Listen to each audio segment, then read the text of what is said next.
ಕೃಷ್ಣ ರಾಮಲಕ್ಷ್ಮಿ ಎಷ್ಟು ಮುದ್ದಾದ ಹೆಸರು ಅಲ್ವಾ. ಆದ್ರೆ ಈ ಹೆಸರಿಗೆ ಅನೈತಿಕವೆಂಬ ಮಸಿ ಬಳಿಯಲಾಗಿದೆ. ಈ ಪವಿತ್ರ ಹೆಸರು ಇಟ್ಟುಕೊಂಡಿದ್ದವರು ಸಂಬಂಧದಲ್ಲಿ ಅಣ್ಣ ತಂಗಿ. ಈ ಇಬ್ಬರು ಯುವಕರು ನಡೆಸುತ್ತಿದ್ದ ಜೀವನ ಮಾತ್ರ ಅನೈತಿಕವಾಗಿತ್ತು. ಇವರ ಈ ಸಂಬಂಧ ಇಡೀ ಸಮಾಜವೇ ತಲೆ ತಗ್ಗಿಸುವ ನಡತೆಗೆಟ್ಟ ಜೀವನವಾಗಿತ್ತು. ಪ್ರಬುದ್ಧ ಸಮಾಜದವರು ಈ ನಡತೆಗೆಟ್ಟವರ ಜೀವನವನ್ನ ಕಂಡು ಆಶ್ಚರ್ಯಚಕಿತರಾಗಿದ್ದಾರೆ. ಇದೊಂದು ತಲೆ ತಗ್ಗಿಸುವ ವಿಡಂಬನೆ ಎಂದು ವಿಷಾದ ವ್ಯಕ್ತಪಡಿಸಬೇಕಾಗಿದೆ. ಹೌದು, ಚಿಕ್ಕಬಳ್ಳಾಪುರ ತಾಲೂಕಿನ ರಾಮಕೃಷ್ಣ ಗ್ರಾಮದ ಯುವಕರು ಇಂಥ ಮಾನಗೆಟ್ಟು ಹೇಸಿಗೆ ತಿನ್ನುವ ಕೆಲಸ ಮಾಡಿದ್ದಾರೆ. ಈ ಹಳ್ಳಿಯಲ್ಲಿ ಇಂಥ ನಡತೆಗೆಟ್ಟ ಅಣ್ಣ ತಂಗಿ ಇದ್ರು. ಆದ್ರೆ ಅದೇನಾಯ್ತೋ ಏನೋ, ತಂಗಿ ಮೃತವಾಗಿ ಬಿದ್ದಿದ್ದಾಳೆ. ಡಿಜಿಟಲ್ ಯುಗದಲ್ಲಿ ಸಂಬಂಧ ಬದಲಾಗ್ತಾ ಇದೆ.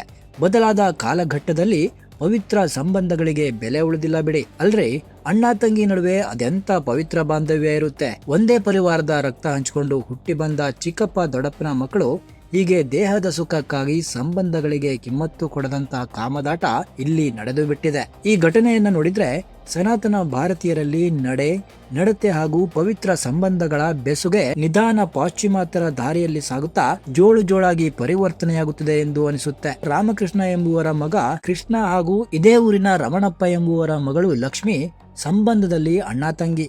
ಅದು ಹೇಗೆ ಅಂದ್ರೆ, ಈ ರಾಮಕೃಷ್ಣ ಹಾಗೂ ರಮಣಪ್ಪ ಕೂಡ ಒಳ ಹುಟ್ಟಿದವರು. ಹೀಗೆ ಒಂದೇ ರಕ್ತದ ಈ ಇಬ್ಬರು ಕುಡಿಗಳು ಯೌವನದ ದಾಹದಲ್ಲಿ ಸಂಬಂಧವನ್ನ ಮರೆತು ಲವ್ ಮಾಡಿ ಕುಳಿತರು. ಇವರ ನಡತೆಗೆಟ್ಟ ಜೀವನ ಊರವರ ಕೆಂಗಣ್ಣಿಗೆ ಗುರಿಯಾಯಿತು. ಈ ಬೆಳವಣಿಗೆಯನ್ನ ಗಮನಿಸಿದ ಕೃಷ್ಣ ತಕ್ಷಣ ಪೆರಿಸಂದ್ರ ಪೊಲೀಸ್ ಠಾಣಾ ವ್ಯಾಪ್ತಿಯಲ್ಲಿ ಬಾಡಿಗೆ ಮನೆಯನ್ನ ಪಡೆದು ರಾಮಲಕ್ಷ್ಮಿಯನ್ನ ಅಲ್ಲಿಗೆ ಶಿಫ್ಟ್ ಮಾಡಿದ. ಈ ಯುವಕ ನೀಚ ಲಂಗು ಲಗಾಮಿಲ್ದೆ ಹೊಲಸು ಬದುಕು ಇಲ್ಲಿ ಮತ್ತೆ ಮುಂದುವರಿಸಿದ್ದನು. ಬಾಡಿಗೆ ಮನೆ ಪಡೆದಾಗ ಪೆರಿಸಂದ್ರದಲ್ಲಿ ತಾವಿಬ್ಬರು ಗಂಡ ಹೆಂಡತಿ ಎಂದು ಸುಳ್ಳು ಹೇಳಿಕೊಂಡು ಫೋಜು ಕೊಟ್ಕೊಂಡಿದ್ದ. ಇಬ್ಬರು ಇಲ್ಲಿ ಕಾಮದಾಟದ ಕಳ್ಳ ಸಂಸಾರ ನಡೆಸಿದ್ದರು. ಇದ್ದಕ್ಕಿದ್ದಂತೆ ಇವರಿಬ್ಬರ ನಡುವೆ ಅದ್ಯಾವ ಕಿತ್ತಾಟ ನಡೆಯುತ್ತೋ ಗೊತ್ತಾಗ್ತಿಲ್ಲ. ಆದ್ರೆ ಯುವತಿ ರಾಮಲಕ್ಷ್ಮಿ ಮಾತ್ರ ಶವವಾಗಿ ಬಿದ್ದಿದ್ದಾಳೆ. ಯುವತಿ ರಾಮಲಕ್ಷ್ಮಿ ಸುಂದರ ಬದುಕಿನ ಭವ್ಯ ಕನಸು ಕಂಡವಳು. ಅದಕ್ಕಾಗಿ ಖಾಸಗಿ ಕಂಪನಿಯಲ್ಲಿ ನೌಕರಿ ಕೂಡ ಮಾಡ್ತಾ ಇದ್ಲು.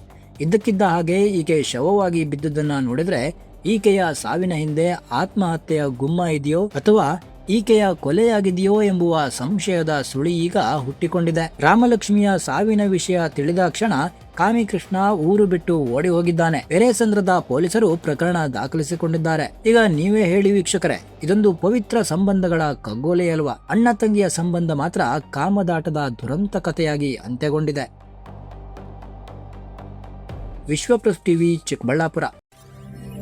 ವಿಶ್ವ ಪ್ಲಸ್, ಜನಹಿತಕ್ಕಿದು ಜ್ಞಾನದ ಜಾಲ.